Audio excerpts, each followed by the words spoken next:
से 2000 साल पहले मरियम नाम की एक कुंवारी लड़की थी जो परमेश्वर का भय मानती थी और परमेश्वर से प्रेम करती थी और अपना दिन प्रार्थना में, आराधना में बिताती थी।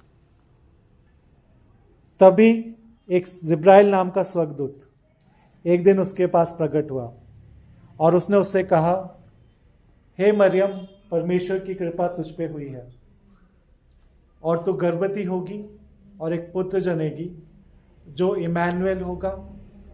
उसका राज्य हमेशा बना रहेगा और उसकी प्रभुता सदा की होगी। मरियम ने उत्तर दिया कि ये कैसे होगा, मेरी तो अभी शादी भी नहीं हुई।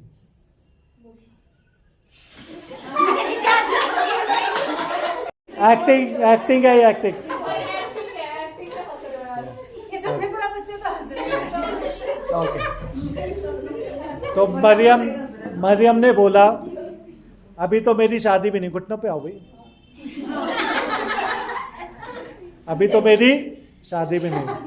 तो स्वर्गदूत ने बोला, भयभीत ना हो, परमेश्वर की कृपा तुझ पे होगी। मरियम ने जवाब दिया, जैसा परमेश्वर की मर्जी है वैसा ही मेरे साथ।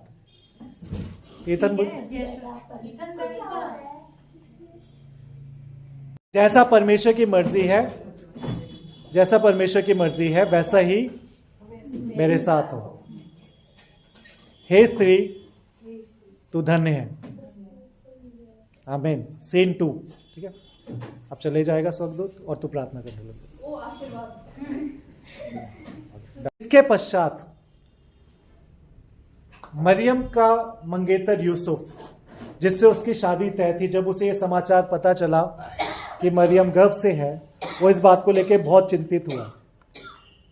और क्योंकि वो धर्मी पुरुष था, उसने निर्णय लिया कि वो अकेले में मरियम को त्याग देगा। और जब वो इस बात की चिंता कर ही रहा था, रात हुई और वो सो गया।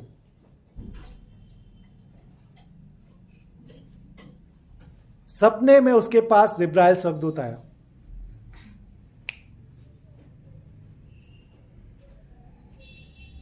और स्वर्गदूत ने कहा, हे यूसुफ, हे यूसुफ, जो मरियम के गर्भ में है वो परमेश्वर की ओर से है और तू मरियम से ब्याह ले, क्योंकि उसके गर्भ में जगत का उद्धार करता है। यूसुफ कहते हैं, ठीक है प्रभु, जो प्रभु की इच्छा है वो मेरे साथ हो। और फिर नींद में जब उसे दर्शन हुआ, अगले दिन वो सुबह उठा और उसने निर्णय किया कि वो मरियम को ब्याह लेगा और उसे अपनी पत्नी बना लेगा। मरियम को साथ में क्या, ठीक है। इसके पश्चात मरियम और यूसुफ की जब शादी हो गई तो एक ऐलान हुआ राजा की तरफ से कि सभी को अपने अपने मूल निवास पे जाके जनगणना में अपना नाम पंजीकृत कराना है। तब तक मरियम का समय नजदीक आ गया था और वो जगह जगह जाने लगे। और वो जब दाऊद के नगर बैतलहम में पहुंचे, उन्हें कहीं पे भी रहने की जगह ना मिली, क्योंकि शहर लोगों से भरा हुआ था। तब वो एक स्थान पे पहुंचे, उन्होंने दरवाजा खटखटाया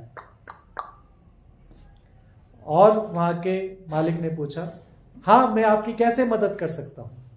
यूसुफ ने कहा, मेरी पत्नी गर्भ से है और समय नजदीक है, हमें रहने की जगह चाहिए।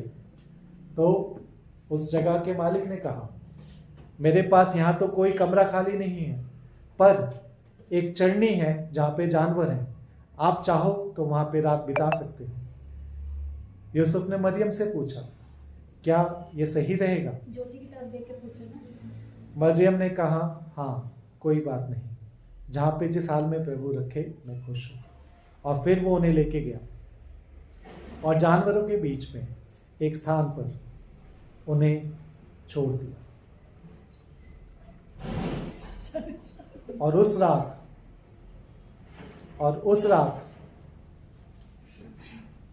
और उसी रात कोई गुड्डा लिया जैसे कि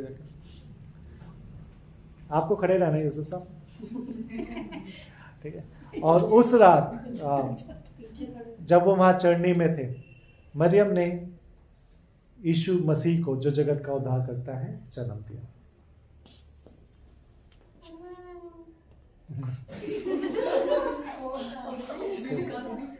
ठीक है, डन।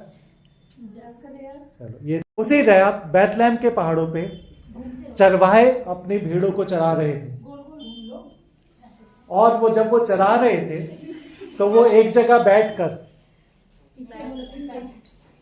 बैठकर बातें कर रहे थे। और तभी स्वर्गदूतों का एक बड़ा झुंड नाचते हुए गाते हुए उनके सामने प्रकट हुआ और वो डर गए।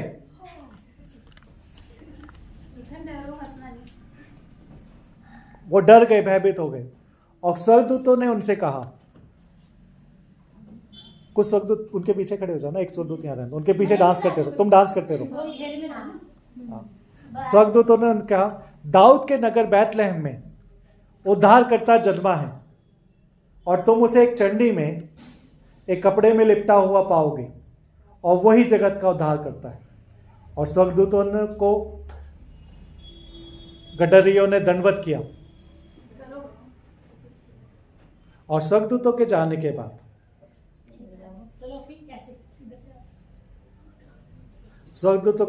बाद वो उस उद्धारकर्ता को ढूंढने निकल पड़े। लाइन से निकलना इकट्ठे भी। और जैसा कहा गया था, अपनी पोजीशन पे आओ, जैसा कहा गया था, उन्होंने उस उद्धारकर्ता को चढ़नी में मरियम की गोद में एक कपड़े में लिपटा हुआ पाया। सेम कोई गोल गोल घूम, जाके बैठ जाओ बस उनके, यहाँ पे बैठ जाओ, है ना। और इसको देखने लग जाओ। हाँ, एक खड़ा भी हो जाओ कोई, सोना है ऐसे नहीं। एक आप वहां बैठो, इधर तू वहीं रह, प्रार्थना आप उधर जाओ, एंजल के इधर, एंजल के बीच में, है ना। वैसे बैठो ना।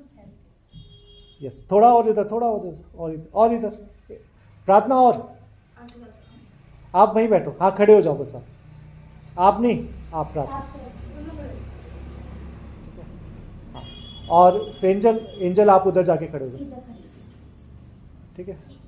और ग्लोरी आप बिल्कुल पास चले आओ। एथन आप पास आ जाओ। और ये डंडा किसी के पाँव में नहीं लगना चाहिए, पीछे ठीक है। या पकड़, या उसको दे दो जो खड़ा, उसे दे दो, प्रार्थना को दे दो एक डंडा, एक जोसेफ को दे दो, ये वाला जोसेफ को दे दो, वो वाला हाँ, ठीक है। Okay, ready, okay fine. बहुत दूर, ठीक है, अगला सीन है। बहुत दूर के ज्ञानी राजा, जिन्हें एक तारे को देख के ये ज्ञात हुआ था कि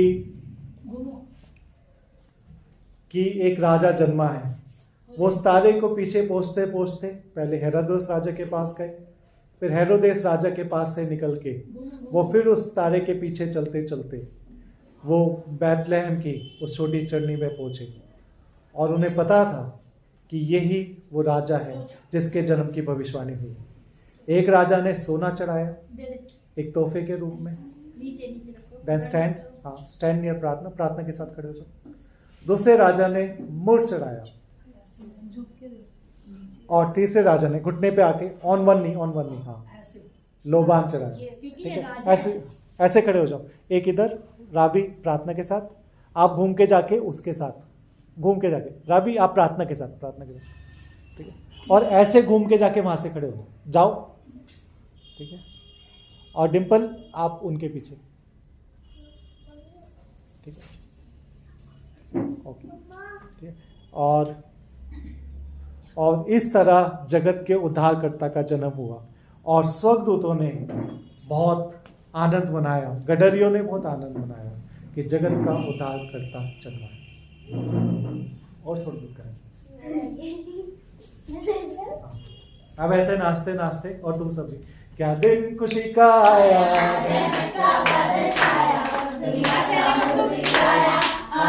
हालेलुया। क्या दिन खुशी का आया, रहमत का बादल छाया, दुनिया का मुंजी आया, हालेलुया। वो तीन मंजूसी आए, सोना मुंडो बालाए, यीशु को भेंट चढ़ाए। वो तीन मंजूसी आए, सोना मुंडो बालाए, यीशु को भेंट चढ़ाए, क्या दिन। अब गटरिए में जाओ। दुनिया का मुंजी आया, हालेलुया। क्या दिन खुशी का आया, रहमत का बादल छाया, दुनिया का मुंजी आया। अब राजा भी, क्या दिन खुशी का आया, रहमत का बादल, जैसिका भी, क्या दिन का मुंजी आया, हालेलुया। क्या दिन, ऐसे डांस करते करते चले जाओ। क्या दिन खुशी का आया, रहमत का बादल छाया, दुनिया का मुंजी आया, हालेलुया, हालेलुया।